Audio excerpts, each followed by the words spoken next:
Police headquarter के जिस कमरे में सुनील की वृंदा राठौर से मुलाकात हुई वो उसका देखा बाला था। वो पहली मंजिल पर प्रभुदयाल के ऑफिस की बगल में था और सुनील को पूरा पूरा यकीन था कि प्रभुदयाल के कमरे से वहाँ होता वार्तालाप सुनने के लिए वहाँ कहीं खुफिया माइक्रोफोन फिट था। प्रभुदयाल उस घड़ी हेडक्वार्टर में नहीं था, इसलिए उसकी मुलाकात कतरन सहूलियत से मुमकिन हो पाई थी। उसने प्रभुदयाल के मातहत सब इंस्पेक्टर बंसल को इस बाबत पटाया था और वो थोड़ी ही हुज्जत के साथ पट भी गया था, क्योंकि बकौल उसके इंस्पेक्टर साहब काफ़ी देर तक वापस नहीं लौटने वाले थे। उसने सुनील की माइक्रोफोन वाली शंका का समाधान ये कह के किया कि प्रभुदयाल के ऑफिस में ताला लगा हुआ था, इसलिए वहाँ से बगल के कमरे में होता वार्तालाप सुने जाने का सवाल ही नहीं पैदा होता। सुनील ने टेबल से पार कुर्सी पर बैठी संजीदा सूरत वृंदा ठाकुर पर निगाह डाली। उसकी आंखों में चिंता की छाया तैर रही थी। उसके होंठ बिचे हुए थे, लेकिन वो भयभीत नहीं दिखाई दे रही थी।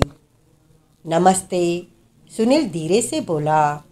उसने जुबानी जवाब देने की जगह सहमति में सिर हिलाया। गन के बाबत झूठ क्यों बोला? सुनील उसे अपलक देखता हुआ बोला। क्या?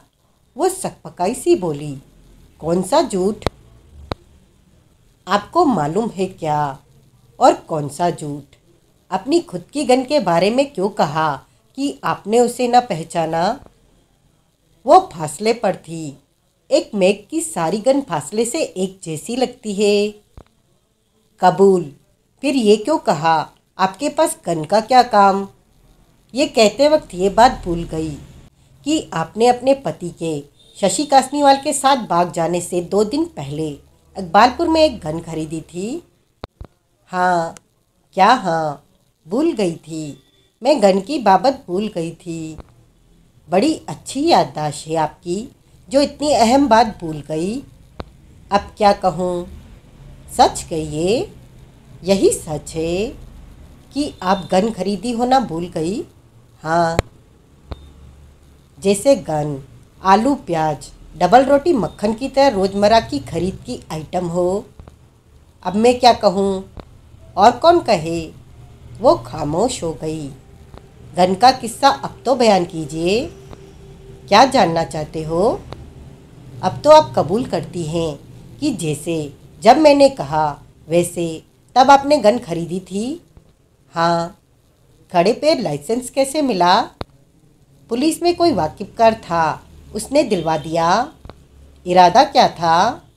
मालूम नहीं। इस बात का इस हकीकत की रूह में जवाब दीजिए कि आपको अपने पति के शशि कासनीवाल से अफेयर की खबर थी। क्या इरादा था? गन को किस पर इस्तेमाल करने का इरादा था? मालूम नहीं। शशि कासनीवाल पर, आपके पति पर या दोनों पर? मालूम नहीं। क्यों मालूम नहीं? क्योंकि मैंने एक जुनून के हवाले गन खरीदी थी। मैंने पहले गन का इस्तेमाल सोचा हो और फिर गन हासिल की हो, ऐसा नहीं था? तो कैसा था?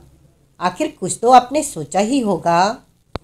मैं उसके मन में अंदेशा पैदा करना चाहती थी। उस पर एक साइकोलॉजिकल प्रेशर बनाना चाहती थी कि मेरे पोजीशन में एक जानलेवा हथियार था। अंदेशा पैदा हुआ? साइकोलॉजिकल प्रेशर बना? नहीं। क्या हुआ? उसने गन मेरे से छीन ली। छीन ली? हाँ। ले ली या चुरा ली नहीं, छीन ली। हाँ। छीनने की नौबत क्यों कर आई? कहीं उस पर तान तो नहीं दी थी? यही किया था। क्यों?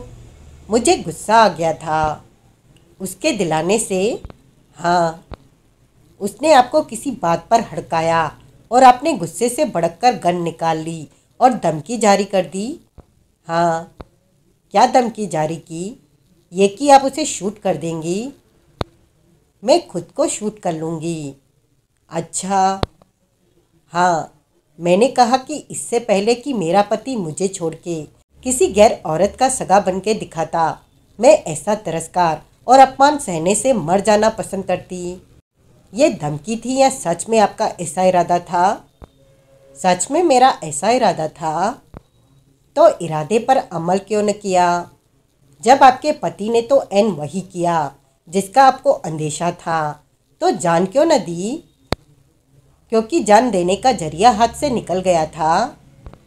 मतलब मेरा पति जब इकबालपुर से गायब हुआ था तो गन भी साथ ले गया था।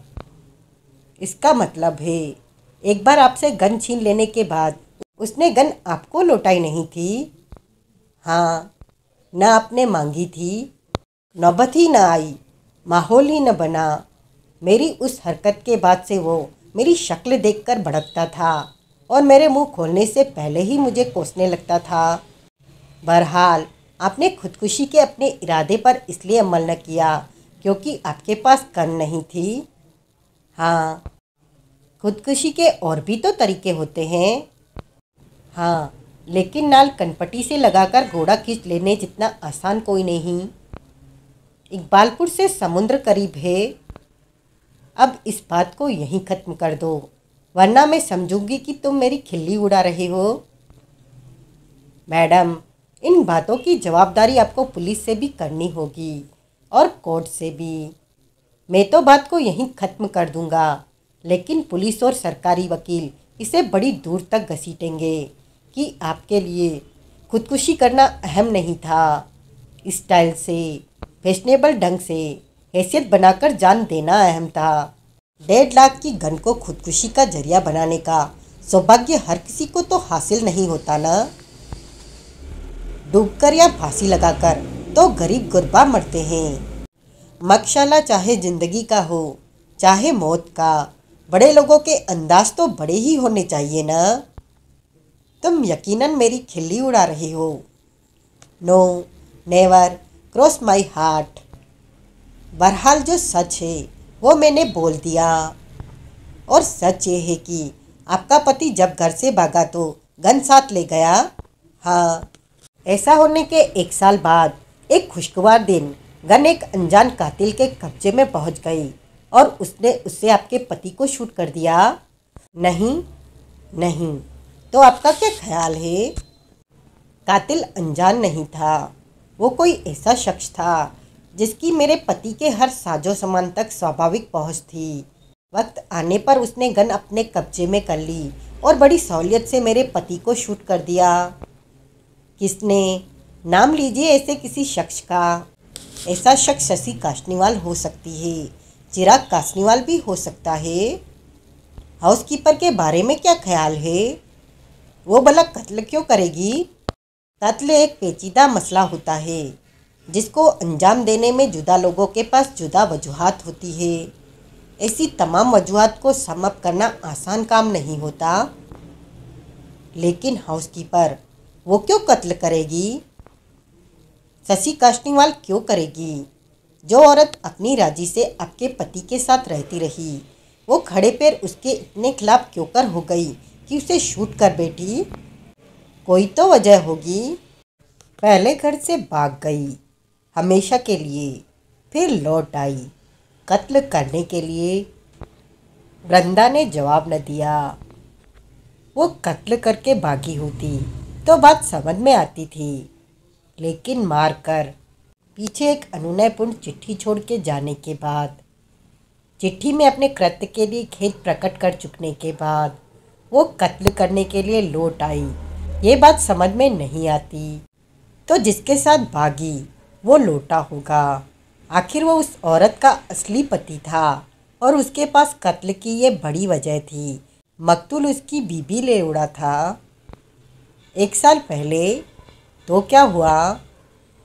और 2 महीने से वो मकतूल के यानी कि राठी उर्फ राठौर के पड़ोस में रह रहा था।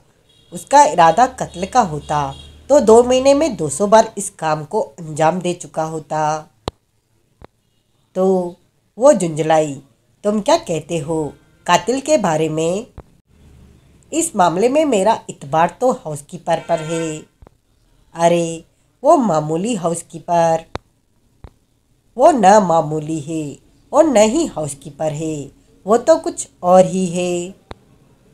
तुम वही कह रहे हो ना जो मैं समझ रही हूँ। आप क्या समझ रही हैं? मेरे संदर्भ में शशि वो थी, वो की भी वो है। यही बात है, यकीन नहीं आता। अगर मैं कहूँ वो सयाली सूद है तो यकीन आएगा। कौन कौन सयाली सूद है? हाउसकीपर, जिसे तुम वो की वो साबित करने की कोशिश कर रहे हो। वो मेरे पति की भूतपूर्व सेक्रेटरी सयाली सूद है, जो आजकल बतौर हाउसकीपर मेरे पति के साथ रह रही है। हाँ, सच कह रहे हो, 100%। हे भगवान, इतना बड़ा षड्यंत्र, इतनी भयंकर भूख औरत की। एक को पीछे छोड़ा, एक को साथ लिया और एक को आगे के लिए सेट किया।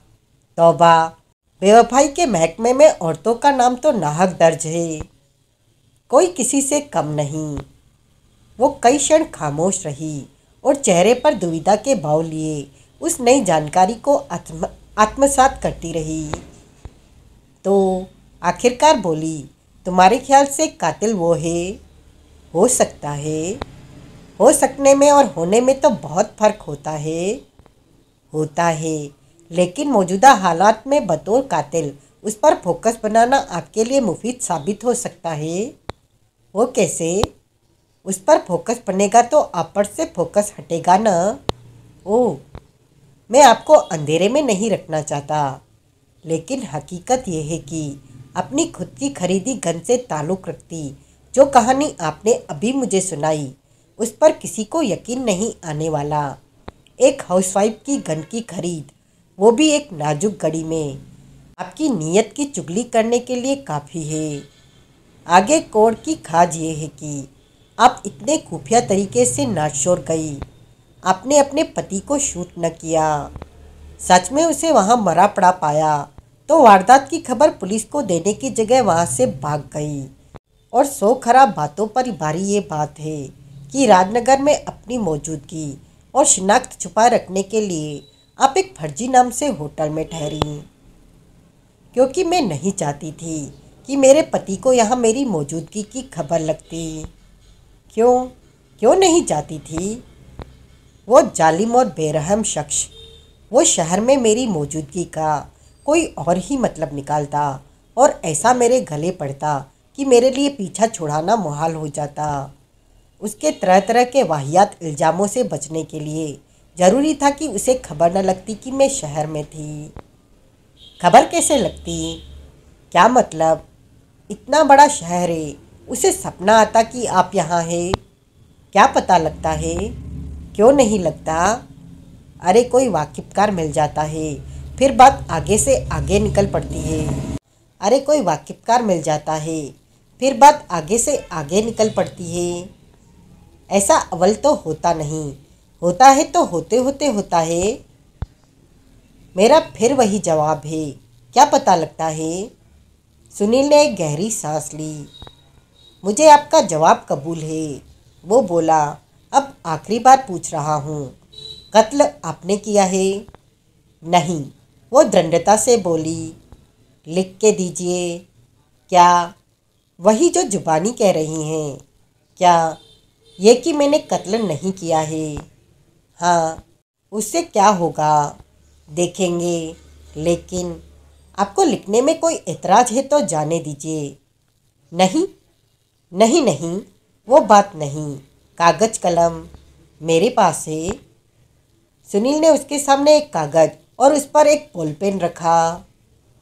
कल भी तुम मुझे कुछ लिखने को कह रहे थे। बॉल पेन उठाती वो बोली। हाँ, लेकिन तब पुलिस पहुंच गई थी। क्या लिखूं? लिखिए, मैं सत्यापित करती हूँ कि मैंने 42 नारसोर के निवासी नंदन राठिका, जो कि रघुनंदन राठौर के नाम से भी जाना जाता है, कत्ल नहीं किया है। उसने लिखा। सुनील ने कागज़ कलम अपने काबू में कर लिए। जहाँ तक मुझे याद पड़ता है, वो बोली, कल तो तुम वकील के बाबत कुछ लिखने को कह रहे थे। वकील पर याद आया, वो पहुँचा आपके पास? हाँ, बात हुई, मशवरा हुआ। हाँ, उस बाबत में कुछ कहना चाहती हूँ। कहिए। वो कहता है मेरे बयान देने में कोई हर्ज नहीं। अच्छा, ऐसा कहता है वो? हाँ, वकीलों की बड़ी फर्म का काबिल वकील है, ठीक ही कहता होगा। तुमने मुझे चुप रहने को कहा था। तभी तक जब तक कि आपको कानूनी मशवरा हासिल न हो जाता। ओह, आपने बयान दिया? अभी नहीं। वजह? किसी ने इस बाबत मेरे से बात ही नहीं की। वजह मेरे ख्याल से यहाँ से उस इंस्पेक्टर की गैर मौजूदगी है जिसके पास कि आपका केस है। वो लौटेगा तो बात करेगा। सुनील उठ खड़ा हुआ। चलता हूँ। बयान के बारे में वो व्यग्रभाव से बोली, कोई हिदायत देना चाहते हो? अब जबकि आप अपने वकील के हवाले हो चुकी हैं, इस बाबत मेरा आपको हिदायत देने का कोई मतलब नहीं। फिर भी यही कि सच बोलिए। पहले नहीं बोला तो आगे बोलिए। पहले बोला लेकिन मुकम्मल नहीं बोला तो अब मुकम्मल बोलिए। यकीन जानिए, जिस मुसीबत में आप फंसी हुई हैं उससे मुकाबला करने के लिए सच से बड़ा हथियार कोई नहीं। सत्य का दीपक आंधी तूफानों में भी जलता है। कोई लाख कोशिश कर ले उसे बुझा नहीं सकता। झूठ का जलवा थोड़ी देर का होता है। उसका आसरा कागज की नाव की सवारी जैसा होता है जो बहुत देर तक बहुत दूर तक नहीं चल सकती। नमस्ते। सुनील वहाँ से रुखसत हुआ। पीछे बैठी वृंदा अवाक उसे जाता देखती रही। सीढ़ियों के रास्ते सुनील ग्राउंड फ्लोर पर पहुंचा और बाहर को बढ़ा तो ग्लास डोर पर 12 का 12 अनिल कपूर से टकरा गया। हेलो, वो बोला। नमस्ते। तुम यहाँ क्या कर रहे हो? अनिल कपूर बोला। अरे मेरी छोड़ो, मेरा तो काम है भटकना, और रेगुलर भटकने वाली जगहों में एक पुलिस हेडक्वार्टर है। तुम बताओ, तुम यहाँ क्या कर रहे हो? बिस्किट से कोई पूछता है वो भट्टी में क्या कर रहा है। बड़ी सियानी बात कही। इतनी कि कोई सीधा सियानिस्तान से आया होता तो भी न कह पाता। हाँ, बड़ी शान से हंसता वो बोला। मेरे को लगता है कि नाशोर चौकी से तुम्हारा तबादला या तो हो गया है या होने वाला है। ऐसी कोई बात नहीं तो नाटशोर से ज़्यादा रातनगर में क्यों दिखाई देते हो? भाई साहब, लोगों का बुलावा आए तो आना पड़ता है। अभी किसका बुलावा है? इंस्पेक्टर प्रभुदयाल का। नाटशोर वाले मर्डर केस के बाबत ही होगा। हाँ, लिहाजा तुम भी उस केस पर काम कर रहे हो? मैं ही कर रहा हूँ। मेरी चौकी का केस है, इसलिए इंस्पेक्टर साहब के पास तो मैं कंसल्टिंग के लिए आता हूँ। केस की प्रोग्रेस की रिपोर्टिंग करने के लिए आता हूँ। क्या प्रोग्रेस है? तुझे क्यों बताऊँ? भाई मैं प्रेस हूँ। तो जाके प्रेस रूम में बैठो, वहाँ पीआरओ बताएगा जो कि इन्हीं कामों के लिए वहाँ बैठा हुआ है। अरे दरोगा जी, मैं तुम्हारे द्वारे तुमसे मिला हूँ, एक कप कॉफ़ी ही पिला दो। मैं तुम्हें कॉफ़ी पिलाऊँ? ये तो उल्टी गंगा बहाना होगा। मैं पिलाता हूँ। लेकिन इंस्पेक्टर साहब अपने ऑफिस में नहीं है जब तक वो लौट नहीं आते। यहाँ तुम्हारा कोई काम नहीं। कॉफ़ी हाउस में चलकर कॉफ़ी पीते हैं, तुम्हारा टाइम पास होगा। ठीक है। कॉफ़ी हाउस हेडक्वार्टर के सामने सड़क के पार ही था। दोनों उसमें जा बैठे। वेटर ने उन्हें कॉफ़ी सर्व की। सुनील ने लकी स्ट्राइक का पैकेट निकालकर उसे सिगरेट पेश किया तो उसने हिचकिचाते हुए पैकेट से एक सिगरेट खींच लिया। सुनील ने भी एक सिगरेट होठों से लगाया और फिर बारी बारी दोनों सिगरेट सुलगाए। और सुनाओ? फिर बोला। क्या? अनिल कपूर बोला। क्या सुनाऊं? केस की क्या प्रोग्रेस है? पुलिस का पीआरओ बताएगा। अब छोड़ो भी यार, इतने बड़े दरोगा को टालू बातें करना शोभा देता है। क्या जानना चाहते हो? कातिल पकड़ाई में आएगा? वो तो आ भी चुका है। अरे फिर तो करिश्मा जानो, 24 घंटे में केस हल हो गया। कौन है कातिल? वृंदा ठाकुर, मकतूल की ओरिजिनल बीबी।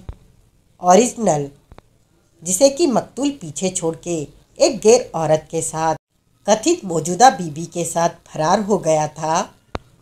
उस औरत ने अपना गुनाह कबूल कर लिया?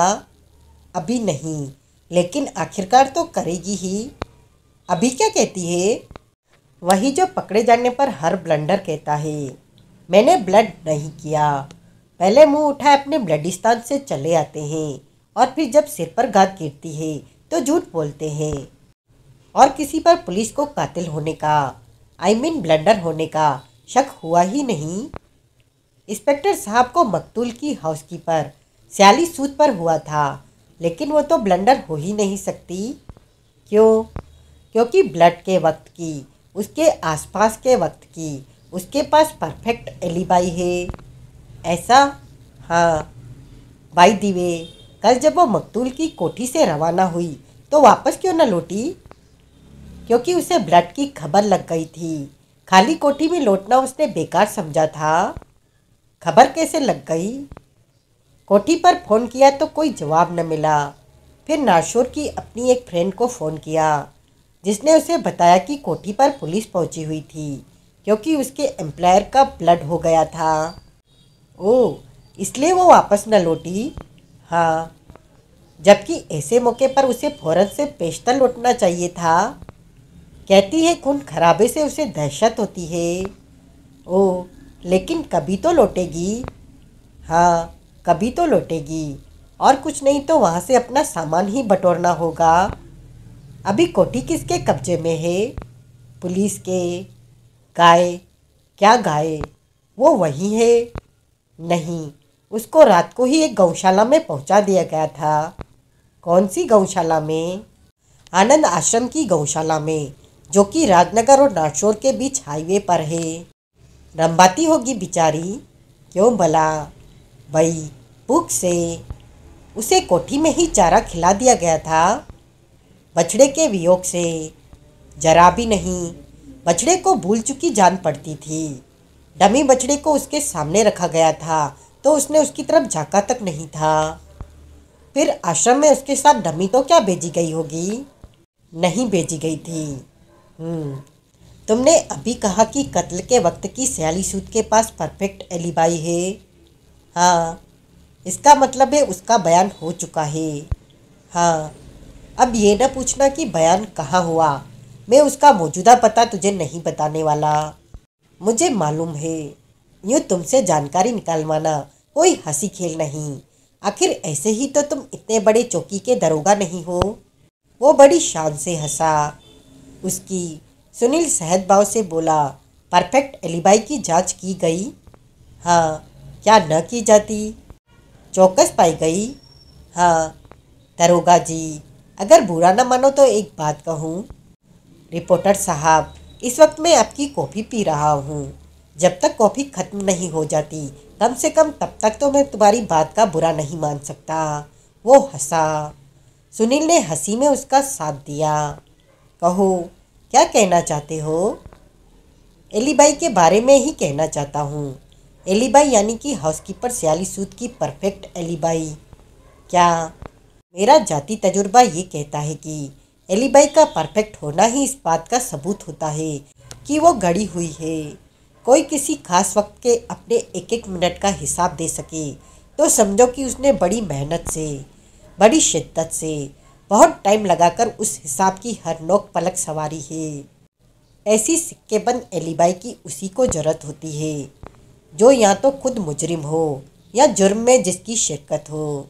ऐसे शख्स ने या तो कत्ल किया होता है या उसे मालूम होता है कि कत्ल होने वाला है, इसलिए वो अपने बचाव के लिए एक एक मिनट के हिसाब देने वाली परफेक्ट एलिबाई एडवांस में गढ़ के रखता है। क्या मतलब है भाई तुम्हारा? ये कि स्याली सूद को मालूम था कि राठी का कत्ल होने वाला था, इसलिए वक्त आने से पहले वो मौका वारदात से खिसक गई थी। ये तो तुम बड़े दरोगा हो, तुम मालूम कर ही लोगे। मैं सिर्फ ये कहना चाहता हूँ कि जेन्युइन परफेक्ट एलिबाई दुर्लभ शय है। फिर भी वो किसी के पास है तो इसकी कोई खासी वजह होनी चाहिए। आम आदमी कील ठोक कर ये साबित नहीं कर सकता कि कौन से वक्त में वो कहाँ था। अव्वल तो ये याद करना ही मुश्किल, फिर जो याद आया उसका गवाह पेश करना मुश्किल। कोई हर जगह गवाह साथ लेकर नहीं फिरता, लेकिन परफेक्ट एलिबाई पेश कर सकने वाले शख्स के पास उसकी हर मूवमेंट का गवाह होता है। किसी खास वक्त के एक एक मिनट का हिसाब कोई नहीं दे सकता, लेकिन जिसने एलिबाई पहले से ठोक पीट कर इन चमाचम तैयार की हुई हो वो दे सकता है।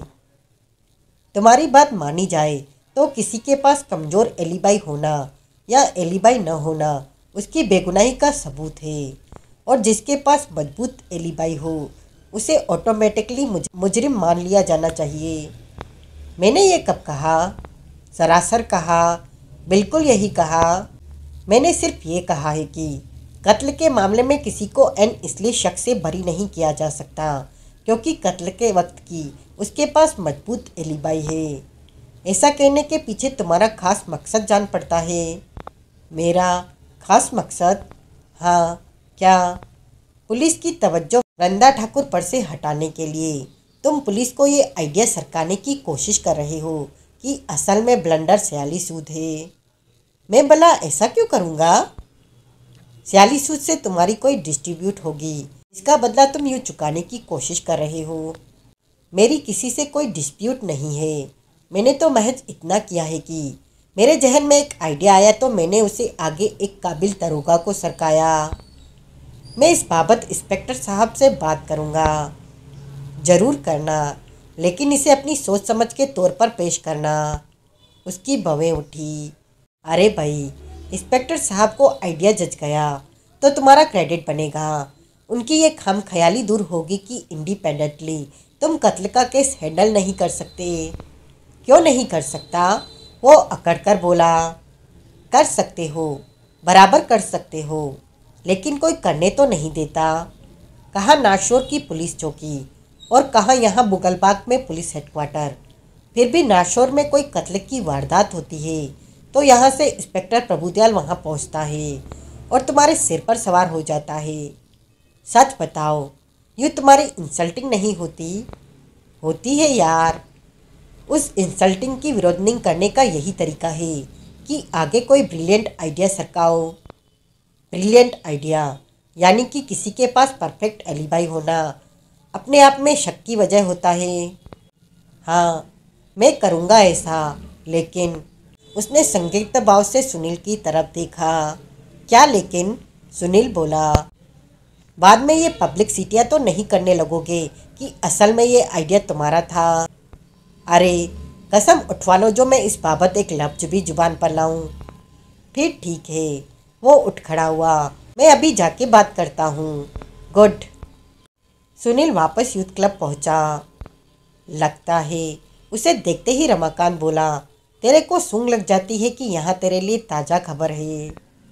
हे? हाँ। क्या? टेलीग्राम की फ़ोटोकॉपी हासिल हो गई है। कौन सी टेलीग्राम की? लो, पूछता है कौन से टेलीग्राम की? तूने मेरे को कोई 150 टेलीग्राम की कॉपी हासिल करने के लिए बोला था।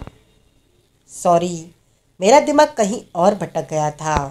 तुम उस टेलीग्राम की बात कर रहे हो जो कि फरार बीबी ने, किरण ने तारकपुर से राठी को भेजी थी, नहीं?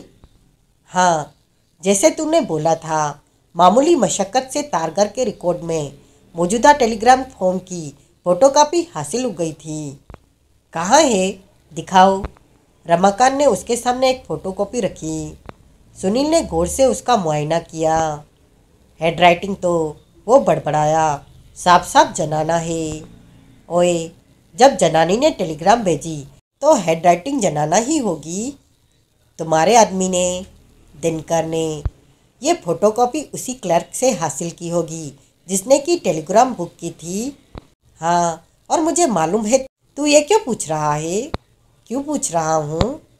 वो क्लर्क उस औरत का हुलिया बयान नहीं कर सकता जिसने कि काउंटर पर ये टेलीग्राम फॉर्म पेश किया था। उसे सिर्फ इतना याद है कि वो नौजवान थी और सुथरे नए नक्श वाली थी। वो औरत उसे याद भी उसकी एक अजीब हरकत की वजह से रह गई थी। सुनील की भवें उठी। वो टेलीग्राम के चार्जेस के बारे में जानती थी और चार्जेबल रकम घर से गिन के आई थी। उसने इन दुरुस्त रकम टेलीग्राम काउंटर पर फॉर्म के पास रखी थी और रसीद लेने के लिए भी नहीं रुकी थी। कमाल है। ये भी एक वजह है जो क्लर्क उस औरत की शक्ल सूरत की तरफ कोई खास तवज्जो नहीं दे सका था। यानी कि वो उसे कभी दोबारा देखे तो पहचान नहीं पाएगा। ऐसा ही जान पड़ता है। शक्ल नहीं तो पोशाक तो नोट की होगी।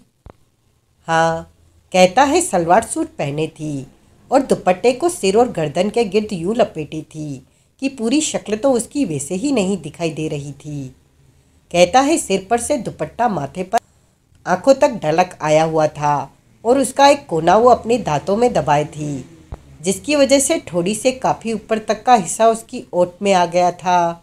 ये हरकत तो ऐसी है जैसे वो अपनी शक्ल छुपाने की कोशिश कर रही हो।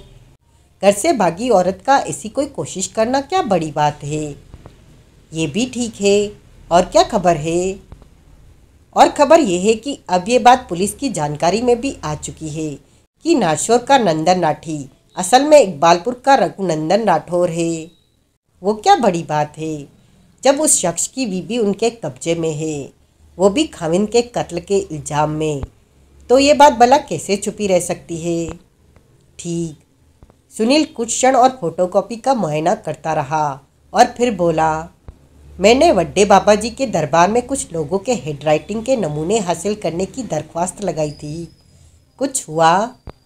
हाँ, लेकिन कुछ हुआ, सब कुछ नहीं हुआ। मतलब? इस काम के लिए 5 नाम तूने लिए थे, जिनमें से नेपाली खानसामे सरूबख्त रिमाल के बाबत मैंने तभी बोल दिया था कि उसकी हैंडराइटिंग का नमूना हासिल होना मुमकिन नहीं था, क्योंकि वो तो पहले ही नेपाल पहुंच गया हुआ था। बाकी 4 में से कासनीवाल की बहरी हाउसकीपर के हैंडराइटिंग का नमूना बड़ी आसानी से मिल गया था। कैसे? अपना एक आदमी कुरियर बनाकर कासनीवाल की कोठी पर भेजा था। उसने कासनीवाल के नाम का पैकेट हाउसकीपर से ये लिखवा के दिया था कि उसे अपने एम्प्लॉयर की डाक रिसीव करने की अथॉरिटी थी। Very good. और बाकी बचे 3 में से वृंदा राठौर के हैंडराइटिंग का नमूना सीधे सीधे हासिल होता अब मुमकिन नहीं दिखाई दे रहा, क्योंकि वो पुलिस की गिरफ्त में है। और उसको छोड़ो, वो काम मैंने कर लिया है। अच्छा, कैसे? सुनील ने बताया। वदिया, रमाकांत बोला। अब बाकी बचे 2, शशि कासनीवाल और सयाली सूद। शशि कासनीवाल के बाबत अब हम जानते हैं कि वो किरण राठी है, हमारे पीढ़ी के सौजन्य से। वही बोला है मैंने। तू बात सुनेगा या बाल की खाल निकालेगा? बात सुनूंगा। तो टोका टोकी से परहेज रख। सॉरी, मैं क्या कह रहा था? हाँ, हमारे पीढ़ी के सौजन्या से एक जरिया पकड़ में आया है, जिसके सदके हैंडराइटिंग का एक नमूना हासिल हो सकता है, जिसका इन दोनों औरतों में से एक का होने की गारंटी होगी। That's very good. मकतूल का खानसामा हर महीने रसद पानी की आइटमों की एक लिस्ट एक नज़दीकी जनरल स्टोर पर होम डिलीवरी के लिए देकर आता है। पिछले महीने की वो लिस्ट जौहरी जनरल स्टोर से हासिल कर लेगा। कैसे? जाके बोलेगा पेमेंट करने आया है। ऐसी लिस्ट अमूमन कई दर्जन आइटमों की होती है। ग्रोसर जिनके आगे उनकी कीमत लगा के नीचे ग्रैंड टोटल कर देता है और वही लिस्ट बिल बन जाती है। जौहरी वो पर्चा काबू में करेगा और उस पर दर्ज ग्रैंड टोटल की पेमेंट कर देगा। जौहरी उसके लिए अजनबी होगा। ग्रोसर पूछेगा नहीं वो कौन था। माल को कैश कस्टमर से कोई हुज्जत नहीं करता। ठीक। मालिक तो मर गया, वो तो इसी बात से भाग भाग हो जाएगा कि उसकी पेमेंट उसे मिल रही है। फिर भी एतराज़ करेगा तो जौहरी संभाल लेगा, यानी कि वो लिस्ट मिल के रहेगी। ग्रोसर बहुत ही कानूनी होगा तो लिस्ट की फ़ोटोकॉपी तो जौहरी निकलवा ही लेगा। गुड। तो तुम्हारे ख्याल से वो लिस्ट या बीबी के हैंडराइटिंग में होगी या माशूक के? मालको, ये तुम्हारा अंदाज ही है। ये बात अभी साबित नहीं हुई है कि हाउसकीपर सयाली सूद मकतूल की माशूका थी। ओके, मैं माशूका नहीं कहता। ग्रोसरी की लिस्ट वाला हैंडराइटिंग या हाउसकीपर का निकलेगा या भगोड़ी बीबी का। हाँ, घर में 2 नग और भी तो थे, मकतूल और खानसामा। हाँ, रमाकांत ने कुछ क्षण सोचा। प्यारियों, फिर बोला, इतना तो साफ दिखेगा कि लिस्ट वाला हैंडराइटिंग जनाना है या मर्दाना। हैंडराइटिंग मर्दाना निकला तो इस लीड को ड्रॉप कर देंगे, जनाना निकला तो आगे बढ़ेंगे। ठीक। वैसे मेरा दाव हाउसकीपर पर है। क्योंकि घर पर रसद पानी का ट्रैक रखना हाउसकीपर का काम होता है। मुझे तुम्हारी बात से इत्तेफाक है। जौहरी कब आएगा? अभी। उसे थोड़ी देर के लिए रोको। वजह? मैं उसके साथ जाना चाहता हूँ। अभी क्या प्रॉब्लम है? अभी मैंने कहीं और जाना है। और कहाँ? अरे रिजक कमाने। माइयावा नौकर? क्या? ओए, जो नौकरी करे वो नौकर ही तो हुआ। नौकरी लफ्ज बना ही नौकर से है, मालूम नहीं तेरे को? अब मालूम हो गया है।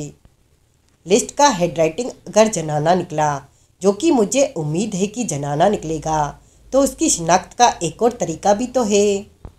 कौन सा? वो चिट्ठी जो भगोड़ी बीबी पीछे मकतूल के नाम छोड़ के गई थी। वो चिट्ठी पुलिस के कब्जे में है और उस औरत की हेडराइटिंग का सिक्केबंद नमूना है। वो ग्रोसर की लिस्ट से मिलती पाई गई तो हेडराइटिंग बीबी का, वरना हाउसकीपर का नहीं। हाँ, लेकिन चिट्ठी तो पुलिस के पास है।